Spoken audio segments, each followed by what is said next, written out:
All right, so I'm at my buddy WolfePT. Hello. Hey, tell us a little bit about your practice while we're here. Well, outpatient orthopedics and performance training for endurance athletes. So that's going to be your runners, your triathletes. Here inside of PhysioFit in Berry Hill. So WolfePT, providing kind of one-on-one, hands-on clinical treatment, SFMA screening, using DorsaV software to... We gotta make a video of that one day. Show people what it's that is. Sitting right here on the table. Yeah. So for anybody that's literally here in Tennessee, that is an avid runner, right? This is the guy to go to. We're actually gonna be doing some more stuff with Chris. So we're gonna, without any further ado, we're gonna walk through the gym. We're gonna get to a whiteboard and we're going to hit up some BFR stuff. Where Chris is located at, awesome facility, side PhysioFit. All right, so the topic today is gonna be endurance, okay? And its relationship, right, when we plug in something like BFR, all right, so how this plays a role with it. So offhand, whenever we're discussing about endurance, quite literally at the cellular level, right down to actually how our body is undergoing, creating energy, we're gonna give a real quick review, and then we'll understand the role of BFR in all of this, okay? So, as you know, our body's primary energy source is going to be carbon, right? And I can form carbon in a lot of different lengths for chains, but the predominant one I'm going to use is going to be glucose, okay? So all of you understand, or many of you may have heard something called the Krebs cycle, okay? So in the Krebs cycle, I essentially have my glucose. This is a 6, right, carbon chain. And what our body does here, because glucose is actually a larger molecule that we don't necessarily use as energy production, meaning if I break apart glucose in half and I form these two things called pyruvate, right, which each pyruvate is essentially just 3 of those carbons, I actually make a little bit of ATP. And that little bit of ATP that I make, although useful, doesn't really provide me the energy that I need to undergo running or to undergo cycling or to undergo swimming for any sort of extended period of time.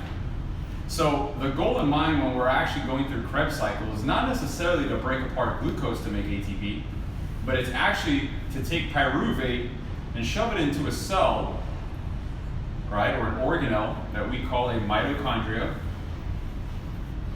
And its whole job in here is to take that pyruvate, divide it again, something we call acetyl-CoA, and yes, it breaks apart some oxygen and it breaks apart some carbon, right, in this process. So I'm not going to go into all those little nuts and bolts because we do lose a carbon when that happens. But this is really important because this gets us into the citric acid cycle. And from the citric acid cycle, I'm able to go ahead and move into the electron transport chain, and well, bam, I get a lot of ATP. So the goal really, right, is that I can use oxygen in a mitochondria to not just make a little bit of ATP, but to actually make a whole lot of ATP. So this is the role, right, that our bodies are very efficient, because as long as I've got a sufficient amount of oxygen by breathing, and as long as I can deliver carbon, right, because mind you, if you even break apart the terms of carbohydrate, carbon, hydrate, water, if I can break these things down and literally make more ATP, this is going to help me because most of the day I'm not doing tasks that are that energy dependent. Now when I do a task that's very energy dependent, this whole breathing process of delivering oxygen and breaking it down and getting into the mitochondria, it takes a long time. And in the process, I may run out of oxygen. So this is where we switch over from a slow task to a very fast task. So if I've got, I think tissue will work. Let's see here. You know what, guys? Chris, can you still see this side of the board on that? Yep. Okay, cool. So I just drew it over here. So if I've got this same task now, where I've got my glucose, right? Break apart a little bit of some ATP, and I make 2 pyruvate molecules. which gives me essentially 3 and 3. If I don't have oxygen, this process doesn't happen. So the body will start to essentially have what we call protons or hydrogen ions, right? That start getting essentially also released as a process of just cellular respiration, right? Because those carbons actually are acidic. So lactate, or what we call lactic acid, is actually when this hydrogen ion binds itself to pyruvate. And when the two of them bind together, they make something called lactate. And this is really important because lactate is essentially a pre-digested form of glucose already. So lactate is a good energy source. And in fact, in some circles of exercise physiology, they can show evidence that lactate will be more predominantly used as an energy source than glucose will, because of how it's able to yield more ATP than actually going through the process of glycolysis. Now this is important because this lactate actually drives a lot of cellular processes in the muscle itself. For one, lactate can trigger mTORC activation. This is essentially hypertrophy, right? Protein synthesis.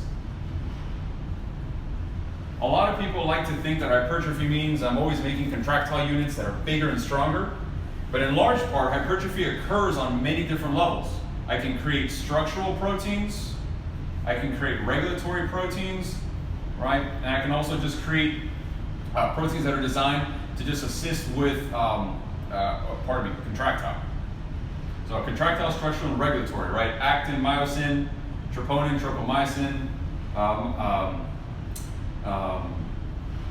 titin, and myomessin, right? So all this stuff here is what happens with mTORC activation. But the neat thing is that this regulatory proteins, right, that aren't contractile, do you know what lives in regulatory protein land? Mitochondria. So off the bat, BFR, which makes a lot of lactate, because we're just going to go into that topic, just real quick turn into it.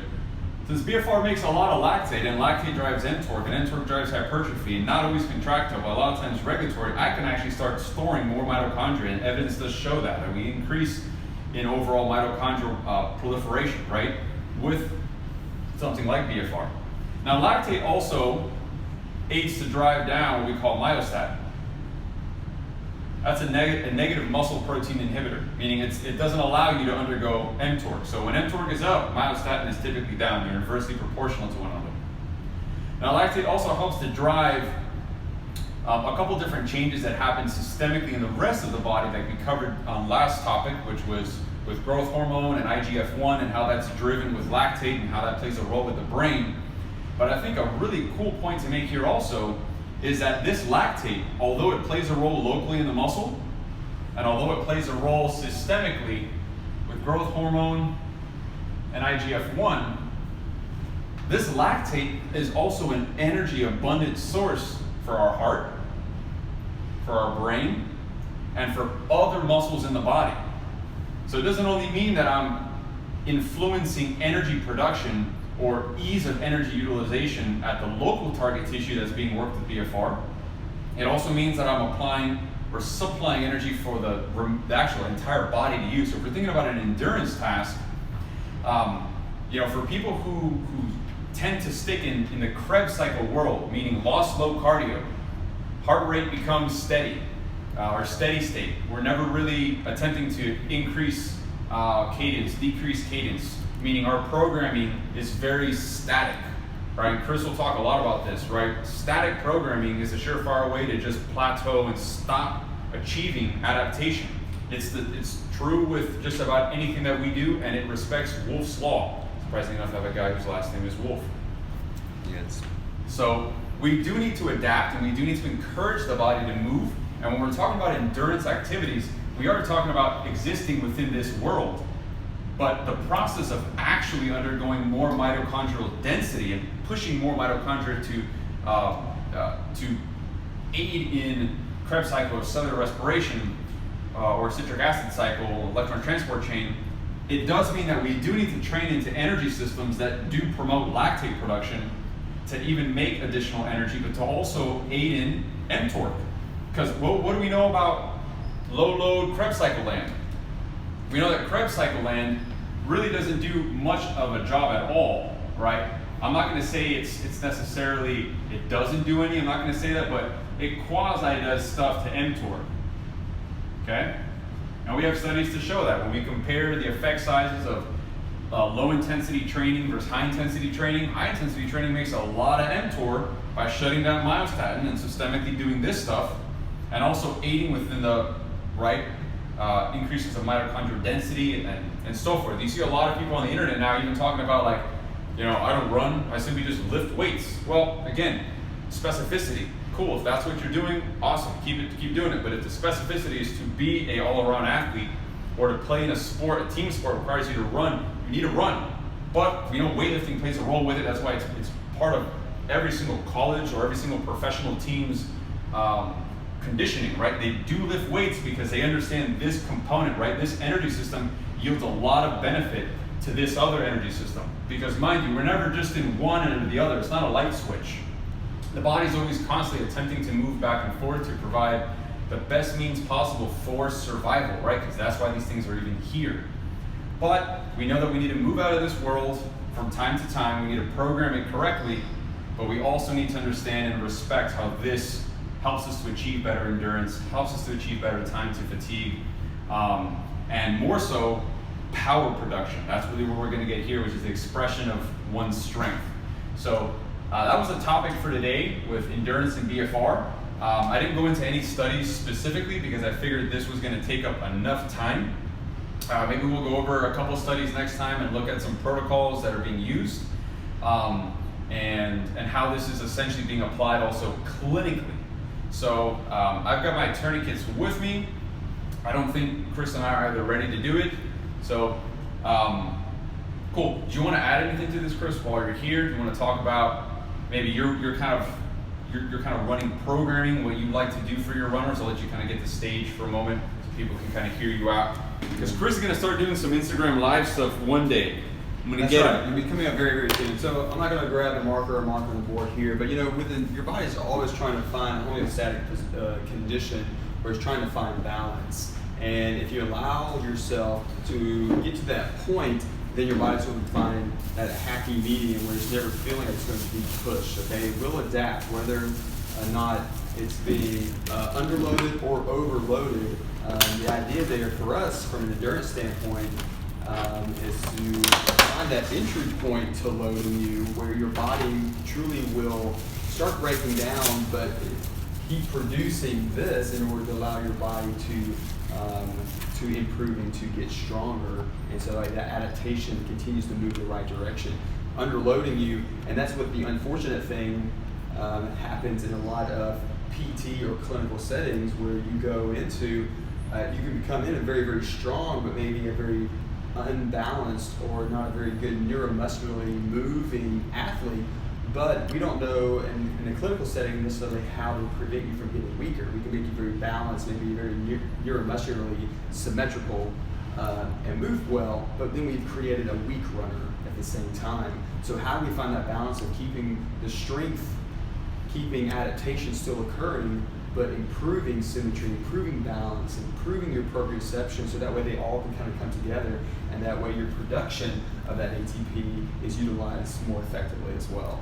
Yeah, that's an awesome point you make there, Chris, especially when you're talking about kind of the world of PT and really, you know, what it is that traditional models have done. You know, for the longest time, I've always looked at PT as having a lot more to do with the nervous system and having a lot more to do with balancing out the systemic effects of inflammation by having movement encouraging, but more so than anything, really dialing into the nervous system and really how providing a path for better movement, practice of better movement, really helps for that to happen. And obviously when we're talking about pain, which is a whole nother topic, I really do feel strongly that PTs are really at the forefront of, or let's just say a lot of good movement specialists now that are really focusing on good pain science are really at the forefront of helping to achieve more of a conversation about how movement, lifestyle, mindset, and diet play a role with pain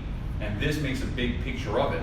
But the biggest point is that once we've gone beyond that, how do we continue to keep pushing the envelope? It all comes from programming. It all comes from properly understanding load, properly understanding progression or resisted exercise progression models, and the specificity for carryover. With Chris and his background specifically in running, but obviously other facets as well. In his own personal life, this is where he is literally a walking lab when it comes to this. He's always putting things into action the same as I put things into action now. I mean, these Instagram videos started with me coming up with these kooky ideas of like, anabolic signaling with BFR prior to my lift session, and kind of anecdotally finding, crap, this is really helping with me to overcome some fear and some pain almost at a level of a placebo, that I'm lifting heavier weight. So it cannot just be subjective. There's something else happening there at a neurological level, that going into lactate and potentially maybe even its role with supplying my brain with some pre-digested glucose can maybe even be helping me to get through my lifting session. I don't know, these things are still anecdote, but good point you brought up there. And I really encourage you guys, if you have, what's your Instagram handle? Wolf_PT. So I really encourage you guys to get on Chris's channel. There's going to be stuff coming down the way. Mind you, we're wrapping up to 2017, so a lot of times 2017 is really kind of that planning period, where 2018 becomes kind of that launch point. I know me, for myself personally, I'm also going through that right now, trying to just finish teaching classes and move on. But and exciting get times too, especially as we're collaborating together, where I learn a lot more about that and how it can be better affect this. Yeah, and most then definitely. figuring out how that makes this whole program work so much better, so that way we're improving just athletic performance and just from a clinical standpoint as well. Yeah. So, maybe Chris will one day get me running, I don't know. I'm usually more of a sprinting, jumping kind of guy, so we'll figure it out. But guys, I really want to thank you for checking out today's video. Again, it's going to be posted on YouTube, so if you are watching this in a delayed time and you really want to reference back to it, you can do so. Again, check out Chris's Instagram page, which was Wolfe_PT. Yep, and Chris WolfePT. So the two Instagram pages there, that way it captures both. A lot of good content coming your way, looking at running analysis, but also running performance and how to kind of maximize that from not only from an exercise standpoint, possibly some nutritional standpoint too, programming, and just how to make your running gait more symmetrical, but also stronger too. I'm about to start another journey on a Boston qualifying marathon, so I'll be allowing my camera following me, programming my speed day, my strength and plyometric day, and what I'm doing from a recovery standpoint, and what my runs kind of look like. I'm going to be showing my data points of where I had that looked at today myself, and seeing where I'm kind of falling apart a little bit, because I've got 3 to 4 minutes to shave off a marathon time to hit my qualifying time, and I'm going to share that. And that's what I'm going to try to help other people do as well, from injury prevention standpoint, but also from performance. Okay, that's at the end of the day, that's what we're wanting to do as well as athletes. Yeah. Ultimately, Chris and I have gone out of the traditional PT model and got more into private practice because of that. We are extremely passionate about what we do every single day with our patients. I know that I wake up every morning and I'm literally like giddy, like I'm gonna get to go to work, I'm gonna get to do this and that and the other with my patient, and it's just a completely different approach to providing a very high value service to just a time in a time in just in general where people are really starting to understand and make those connections between physical activity, longevity of health, and just good quality of life. So again, thank you guys for tuning in for today.